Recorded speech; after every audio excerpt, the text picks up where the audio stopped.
is a rolling rehearsal. Quiet on the set. Stand by. Camera's rolling. Rolling. Copy. Marker, ready, and action.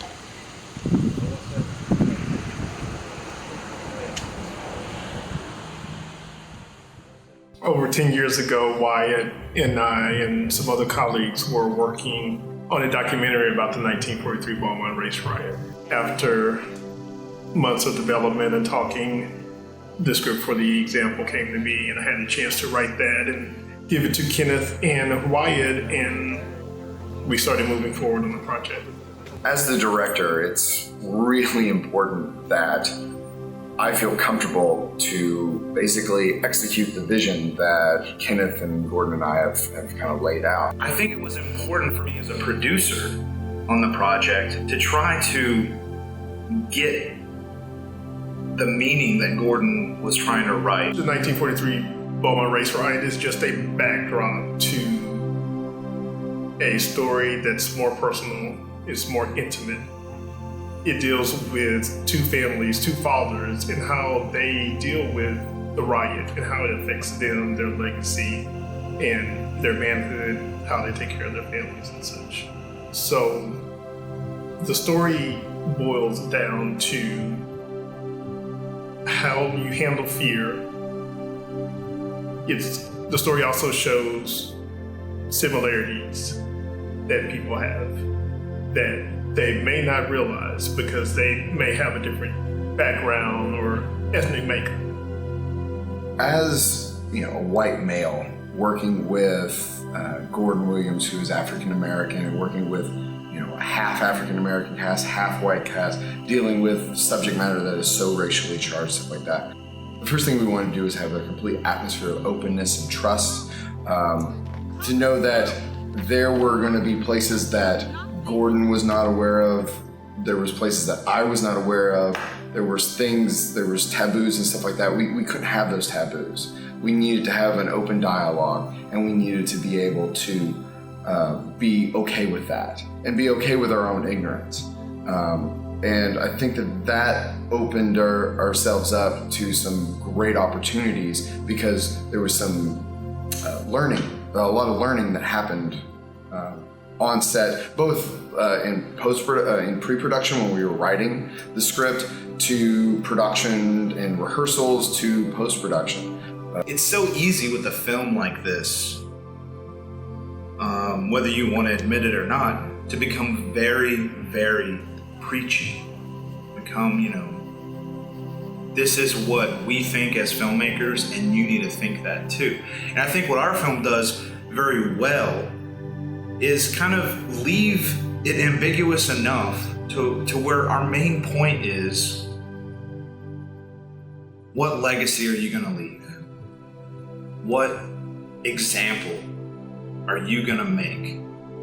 I don't think we have made the movie that anyone wants us to make.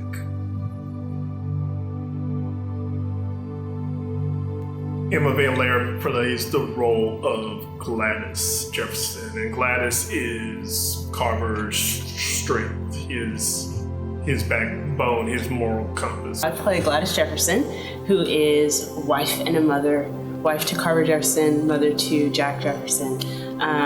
She takes pride in her role in helping Carver achieve his goals and, having his business and all that stuff like that. She really finds value in that and supporting him and supporting her family and that kind of thing. And she loves her son, and she loves that her son is taking after her husband so much, and she realizes the example that Carver sets for her son. So, yeah. She's also a community builder, so she's really involved in her church, and she feels like her community extends beyond the lines of race in the community, even though maybe it's not like that at that time period, but she feels like her community includes white people and people that don't look like her. Kate Robards plays the role of Helen, who is Miller's wife. Again, she is Miller's conscience. There's a lot of things going on in Beaumont at the time. There's a lot of things happening at the shipyard, in the town, the race riot, and Helen has been watching all of this happen and how it's affecting her husband, Miller. She realizes that those outside forces are having an influence on him, and she is the one that brings him back to home, realizing what's important. Helen reflects the character of the conscience. She is the one who reminds her husband what exactly his core moral base is. Kedrick Brown, who plays the role of Carver Jefferson, he is a black father there in 1943 who owns a business. He's a very hardworking individual. Carver Jefferson. Carver is, of course, the leading man of the show, and he definitely is one of those type of people that takes life by the horns. You know, he was clearly raised by a man who teaches his boys to respect not just himself, but other people. Miller Harvey is played by Jeremy Allen. Well, Miller's one of those characters that an actor dreams of playing because he's forced to make a decision. You know, he doesn't stay the same person throughout the entire film. You know, and Miller he's a character of his time. He's a product of his time. You know, he's a racist in the sense that that is what he was raised to be, you know. And now, as he has a young son, now he's faced with the decision, okay, am I going to raise my son the same way that I was raised? Or perhaps go a different route, perhaps a better route? You know, and that's kind of, this movie forces him to make that decision. Marc Isaacs, who is a actor who plays a lot of comedy, doesn't get to play these type of roles. And again, he sucked his teeth into this role. To see what Marc brought on screen, the way he was able to turn into Officer Bernard and give the intensity necessary to play that role. My character in this film is Officer Bernard, and what he represents to most people, quick way to say it is you might think he's the bad guy or he's the villain, but I really think of him as the catalyst. He's the catalyst for change because his actions force other people around him to really examine what their beliefs are, including his partner, Officer Miller. The things that Bernard does, clearly a racist. I mean, clearly that he's got some real problems dealing with African Americans, and he has a real struggle with needing a sense of power that he likes to have. But I think his choices in exercising that power or that need for power brings about change in his partner and making his partner examine, like, am I doing the right thing? Evan Horsley plays the role of Jack Jefferson, who is the son of Gladys and Carver. We don't see him a lot initially, but when he comes on screen, the look that he has in his eyes when he's taking in everything that is happening to his family, and he's watching these officers and his father interact. His eyes are powerful and they say a lot. It felt good.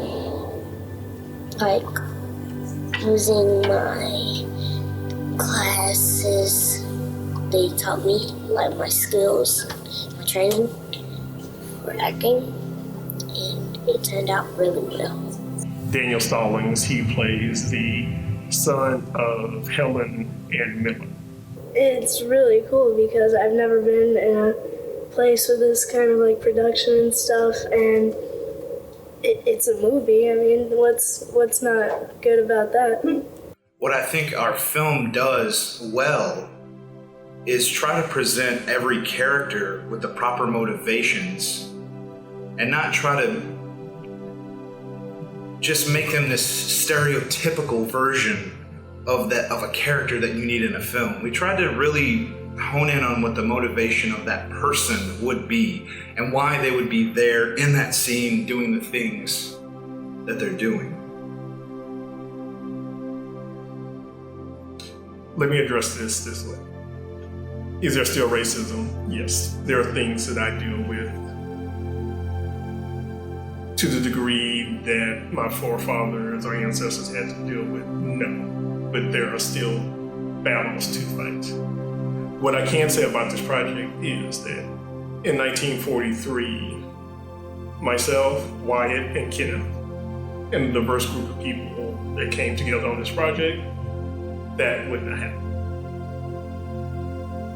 There is some growth, there is some progress, and I think there still needs to be a lot more growth and a lot more progress.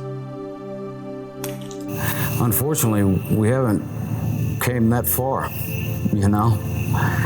A lot of the problems we're facing in this film, we're still facing today. You know, although we have made the steps, you know, as far as the presidency and big things like that, we still have a long way to go. The subject matter is very pertinent to what's going on present day U.S. Very polarizing too. You know, people have really differing opinions about it. Apart from that, I think there's also the aspect of one generation setting an example for the next one. So it's, I think, in addition to showing the issues that we're dealing with, it's showing that, you know, it is possible for things to change.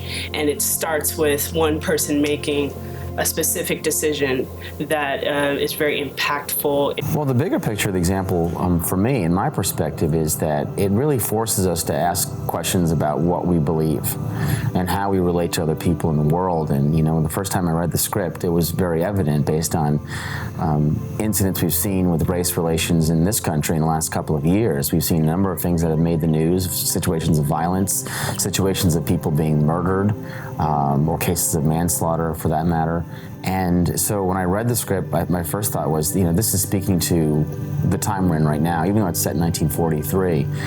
One of the things that you'll see in this, for example, that you'll see in this film, going back, and this is, you know, clearly these are the type of events that happened during this time period. But as an African-American male, when I see the police, I get tense. I've done nothing wrong. My music isn't blasting. I haven't threw anything out of my window, but just the sight of them it puts me on edge just a little bit. The story is really important for many reasons, but especially now as we see different cities across the nation break out in protest of the racial discrepancies that our culture is currently facing. And it's important for us to realize this is not a new problem, and we've been dealing with this for decades and generations.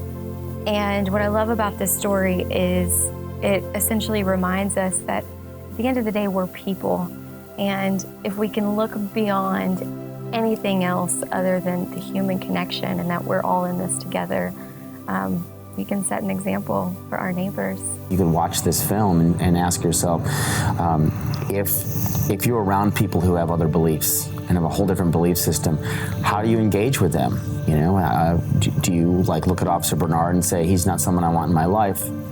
You might do that, but the problem is you're going to have these people in your life. They're going to be in your family, they're going to be in your church, they're going to be in your workplace, and you've got to find some way to